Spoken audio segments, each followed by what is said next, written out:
Well, good evening, everyone. It seems a little silly to be here at the podium when we have you all up front, but we are recording so that we can live stream and then also add captions and have the video available later. So welcome. Thank you all for joining us this evening. As a board member, one of my roles, along with governing the district's budget and policies, is to hire, supervise, and evaluate the superintendent of schools. And I'd like to take this opportunity to thank the district staff for our current state of strong fiscal health and the policies and procedures that allow collaborative work to support teachers, staff, students, and their families, and generally the type of staff that goes above and beyond at all times. Our priority is to focus on the success of all students and to keep the district focused on learning and achievement. The purpose of tonight's forum is to hear from the community on the attributes that are most important in finding our school district's next superintendent. So now I'd like to introduce Ruth Ashley, and she is our Deputy Superintendent of Education Services and the facilitator of the superintendent selection process.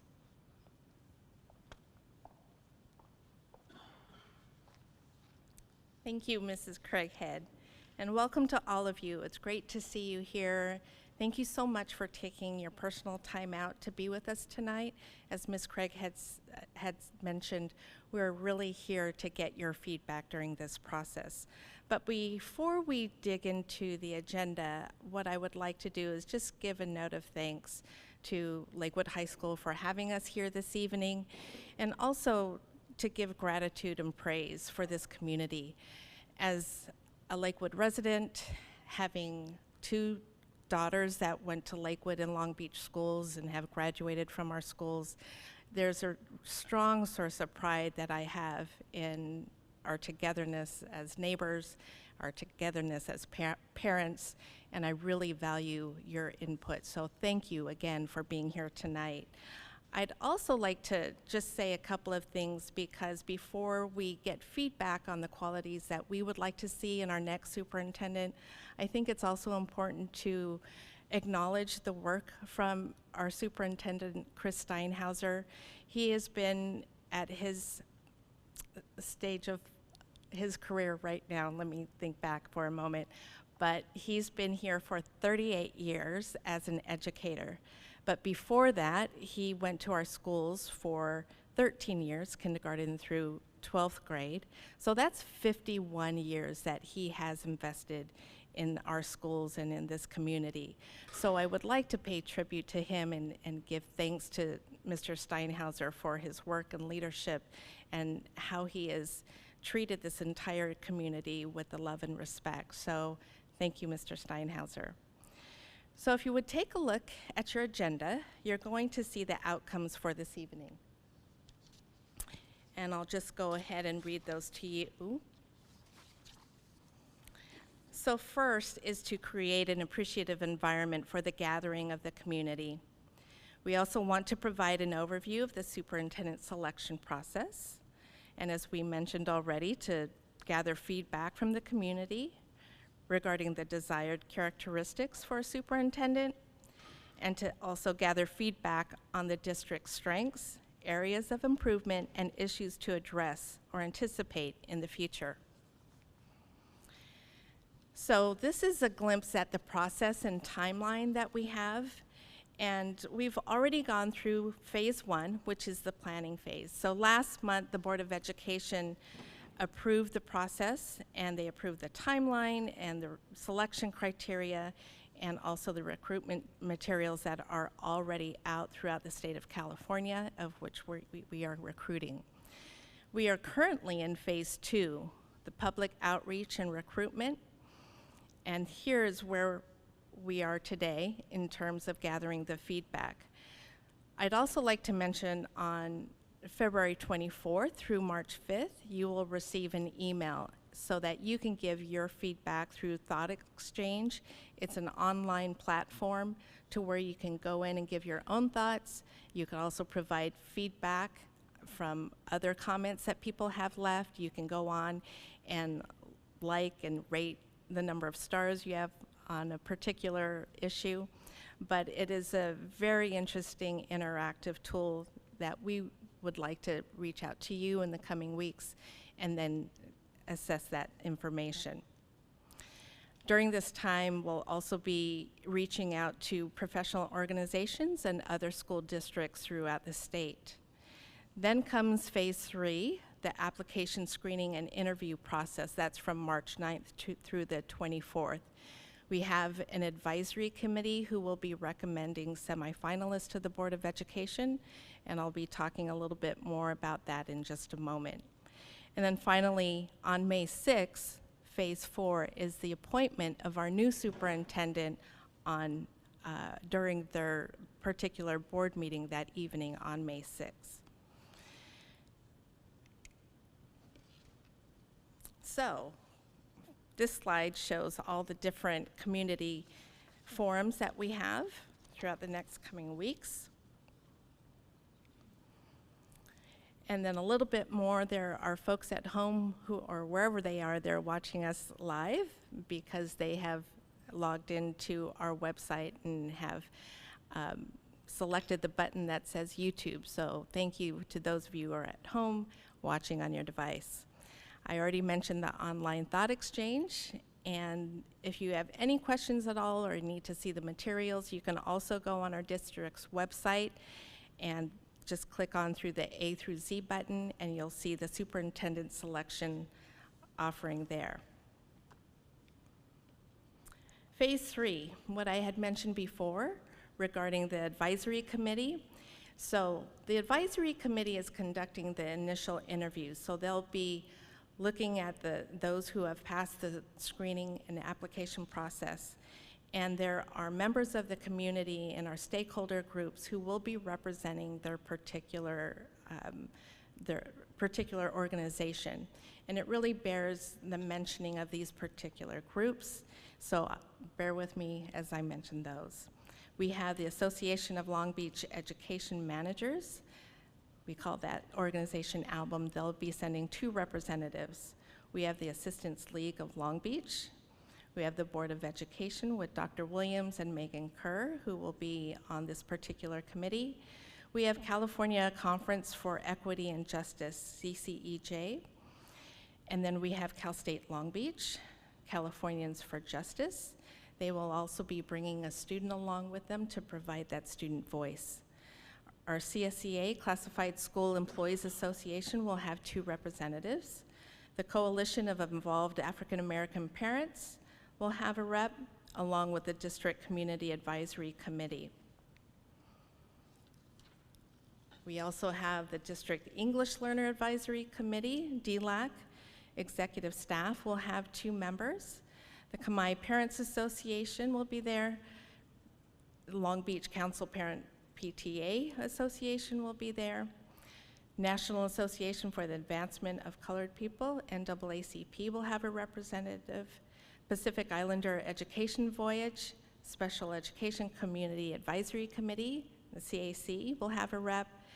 TALB will send 2 members. That's the Teachers Association of Long Beach and the LGBTQ Center of Long Beach, otherwise known as the Center, will also have a rep. In your handouts, you have the Superintendent Governance Standards. This is a list of standards from the California School Boards Association. And these are standards that are recommended to all of our school districts throughout the state. So the purpose that I have for you today and why it's there is for you to just take a look at those standards. And to tee up this next activity, I'd like for you to go ahead and read through those standards. And once you are familiar with them somewhat, then go ahead and have a conversation with somebody who's sitting next to you. And just think about the qualities within a superintendent that you would like to see. I've also provided you with note cards. You may have gotten them from Letitia out in front. If you need a note card, just to take some notes. We are welcoming all of you, any of you who would like to speak in front of the group, to share your thoughts and opinions. But for now, just read through the standards and have a conversation, and we'll get back together in a minute or two.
So as you are reading, you may want to circle or highlight the words or phrases that resonate with you, and that may aid in your conversation.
Okay, I'm going to give you another minute.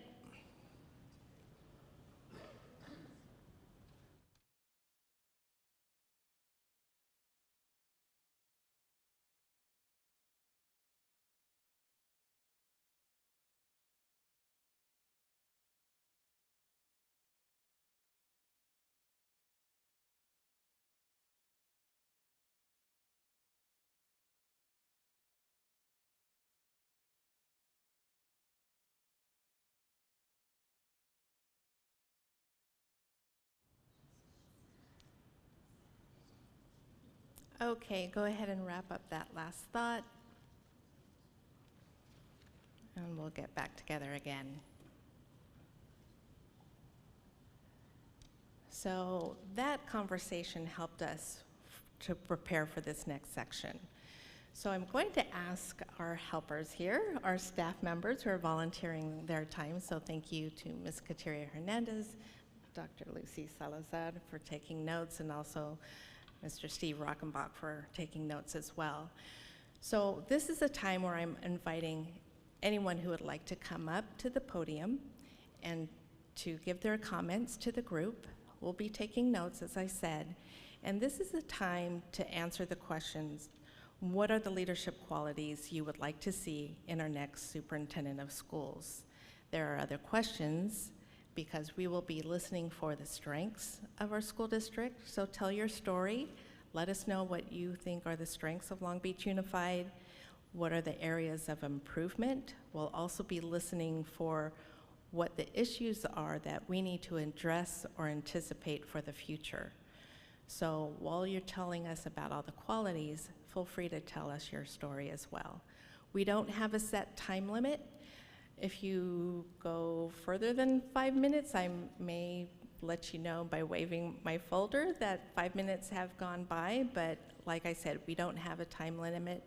There are just a few of you here, so I think we'll be fine in that area. So now's the time to just build up your courage. If you're at all hesitant, but we don't have a hesitation in you, so come on up. I'm going to ask you to introduce yourself, so tell us your name, and then go ahead and give your comments. Thank you.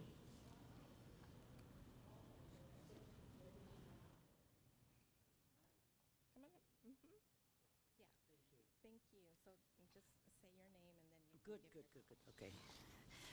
Well, let me extend my sincere appreciation by coming here. I'm very honored and be able to share what I think. Number one, I'm a resident of Long Beach. I have a child who was on special aid at Clara Barton with special aid, and we've been here. We just moved from Cambodia.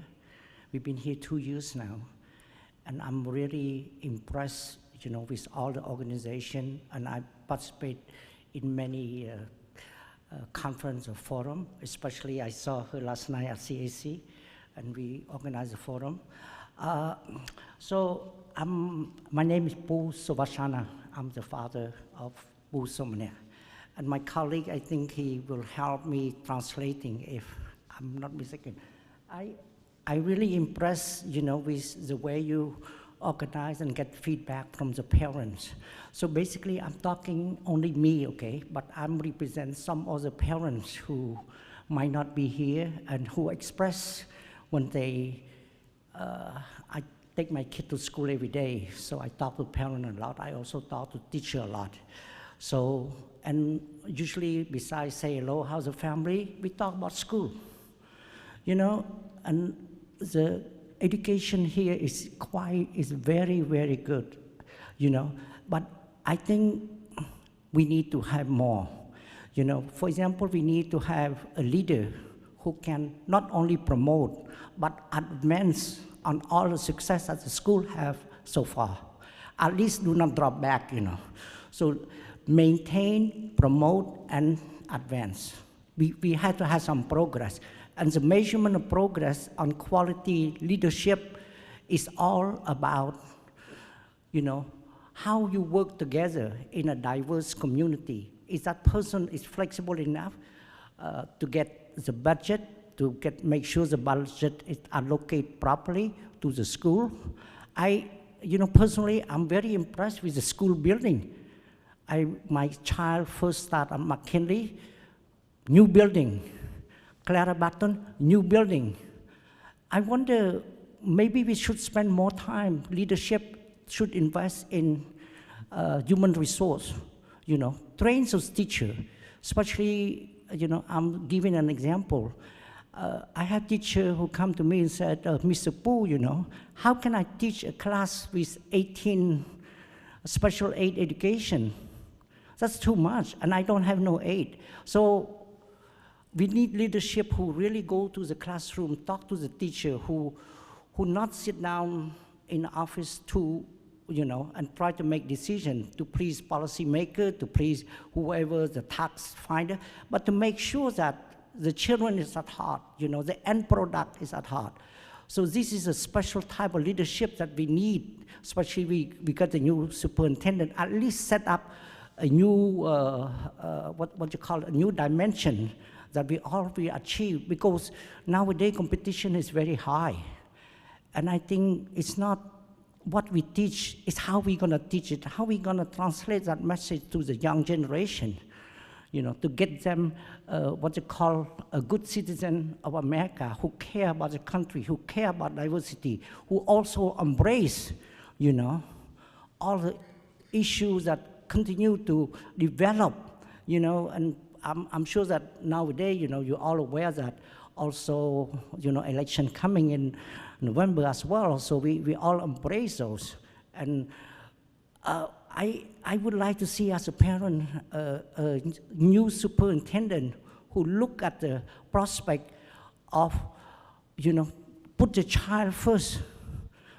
I know we all need money. I know we all need building, but we need to invest teacher training, we need to invest new knowledge to teachers and make their job easier and make their job more efficient. So this way they can come to work, so they don't have to worry about feeding their family. And this is all issues that I've been witnessing for the last, a few months ago, I see LA teacher on strike for making more money or whatever. This issue need to be, stopped. We need to put the people first at the center, and it starts with the teacher. When teacher feel good, teacher would make sure the children are well educated, make sure the parents are communicating. So the buck stops this. So when the new superintendent get big tasks, a lot of issues that he need to do, but I think he would focus on make sure that, the well-being, the teacher, the front line are taken care of. So that's the type of quality leadership that I would like to see as a parent, to spend more time with the teacher, develop them, make sure they have their own different way to do things, but make sure they enthusiastic to come to work to deal with those children. I'm a teacher myself, so I know how difficult it is sometimes. But it's inside motivation, and how we can get that flame, get that compassion, get that passion inside all the teachers to produce. And with this, I think we can advance a lot of success with our children here. Once again, I want to thank you for giving me the floor.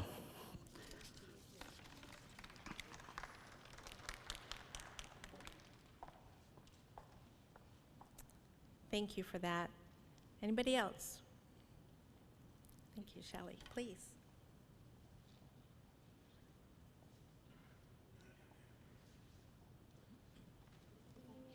I will.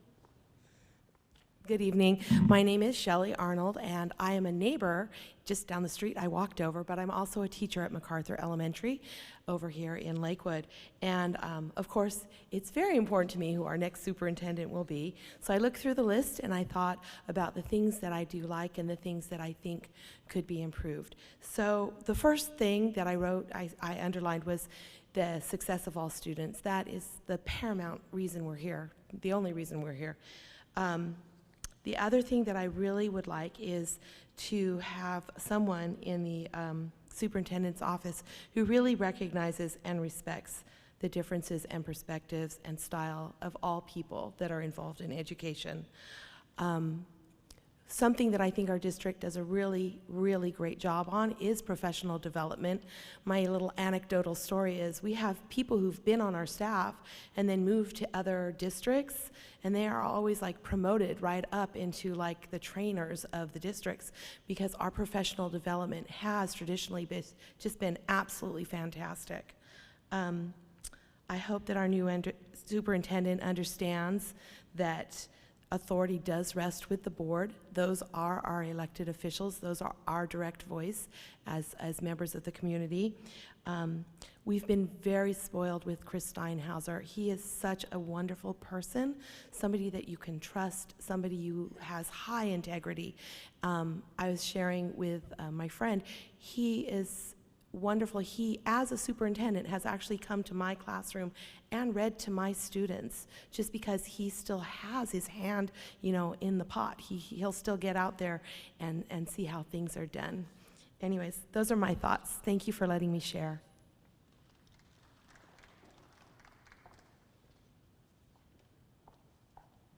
Thank you, Ms. Arnold. Come on up.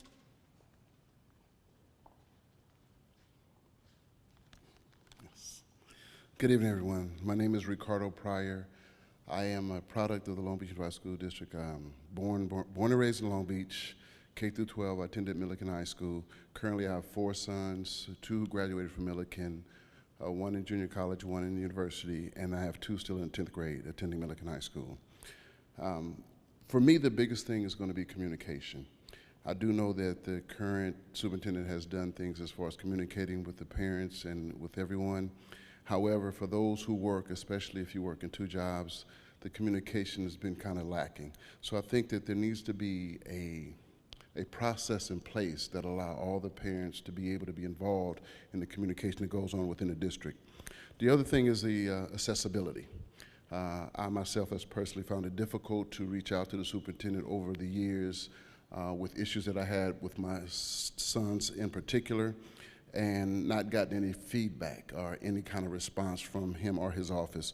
And so I think that accessibility is really key in understanding the issues that we face as parents, as teachers, and as a community.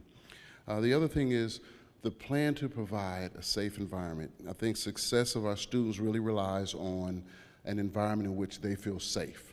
Unfortunately, I can say I don't know that my children or their mother feel the safest at Milliken today, currently. And some of that is a result of lack of communication and being able to have access to the superintendent.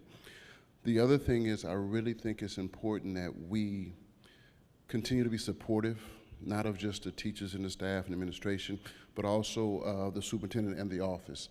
And so I'm not here to kind of bash any individual, but my purpose is to get clarity on the clarity and understanding on the role of the superintendent and how me as a parent can be effective in helping him be successful in that role. So I think the leadership qualities are outlined very well in the document that's been presented, but I also think that there has to be a point of realism in how do we express our concerns and how do we participate in the resolution of those concerns. Thank you all for your time at this time.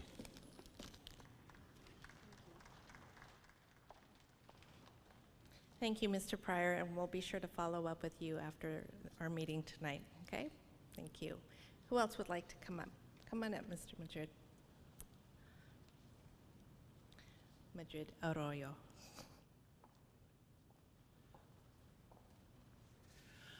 Hi, my name is Luis Arroyo, and I just live on the other side of the park. I have 2 sons who graduated from this district, and they're doing quite well as adults. And I have a wife that works for this district as a teacher. I come before you just to express my interest in the challenge before this very large school district about choosing a new leader. I worked for many years in higher education at Cal State Long Beach and was involved with the process of choosing a new president several times over. And each time you could see the struggles that went on. And I imagine that this district will be no different.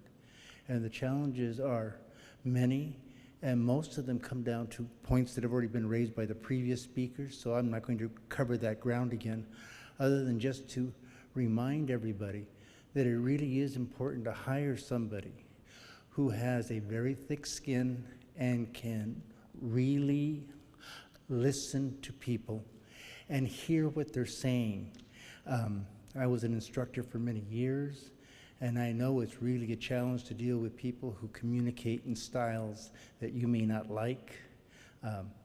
We're all only human, but nonetheless, it's sometimes surprising how the person who may speak in a way that rubs you the wrong way is really bringing up an issue that has to be addressed. So I only say this in general terms based on my experiences at Cal State Long Beach. Lots of great people, but if you're going to develop a common vision with all the stakeholders involved, to use that term, stakeholders, it really is important that whoever is hired comes in willing to listen to as many of the constituents as possible, and then to sort out how those sentiments can be banged out into some kind of compromise for a common vision and then a long-term plan. And I say long-term because I've lived in this community since 1995, and it hasn't escaped me that we've only had 2 superintendents during that time. So the way I look at it, whoever becomes superintendent is going to be with us for a mighty long time. So I really do think that we should think out about not just the personal qualities of the person who'll become the next superintendent, but also how willing that person may be to work with all constituencies, particularly the ones that may rub that person the wrong way. And if you want to think of particulars, just look at our neighbors to the north. Look at Los Angeles Unified School District and the problems they encountered with their most recent superintendent. Thank you.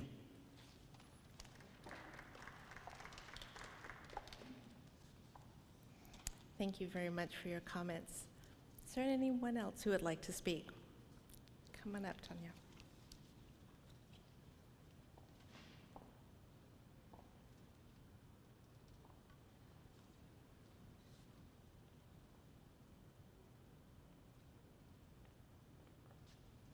Good evening, everyone. My name is Tania Robertson.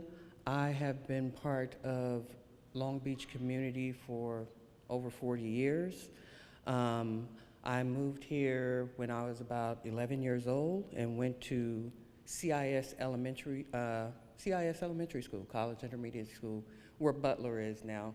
And my daughter graduated from Poly back in 2005. So I've been around a long time, and I've been a staff member. Matter of fact, I want to tell you, today is my 22nd anniversary with Long Beach Unified. I started on a Friday, February 13th at International Elementary with Ruth Ashley.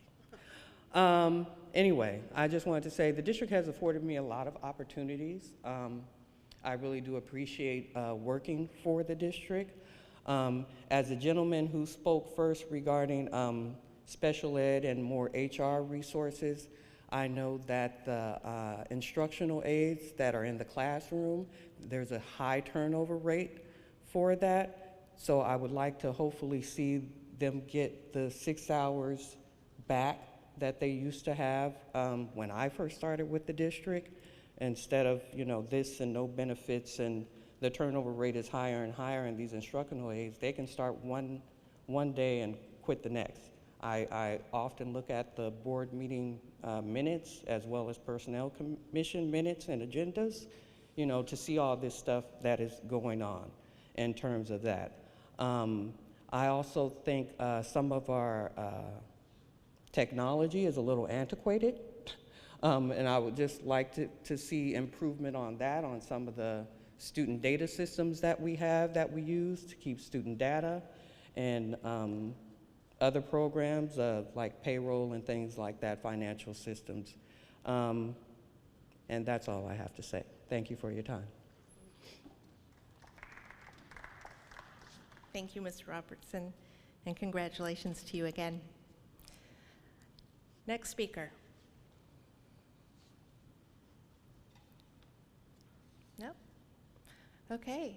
Well, with that, I am going to thank you very much, and I'm also going to ask Ms. Craighead to come up and give you her closing thoughts. But If you still have your comment card and would like to leave your notes with a staff member, you can give them to me or to anybody here, Mr. Zaid, Mr. Itzen, Mr. Rockenbach, we're all here.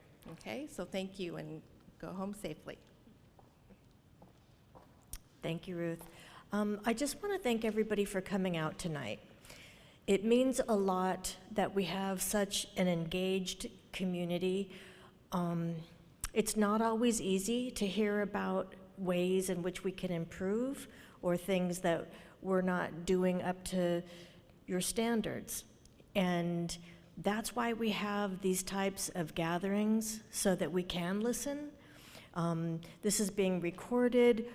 We have several people taking notes. It's not easy to come to the podium, speak on camera, and give us your concerns, but I do appreciate everybody, taking the time and then actually doing that. And I want you to know we are listening. We are listening, and I heard about how we need to improve with communication. We need somebody who is a good listener. We need to basically take a look at everything we do and how we can improve. So again, thank you for coming out and helping us with this process. We have a few more town hall meetings if you care to join in those as well. But thank you for your involvement. Thank you for being here, and have a safe trip home. Good night.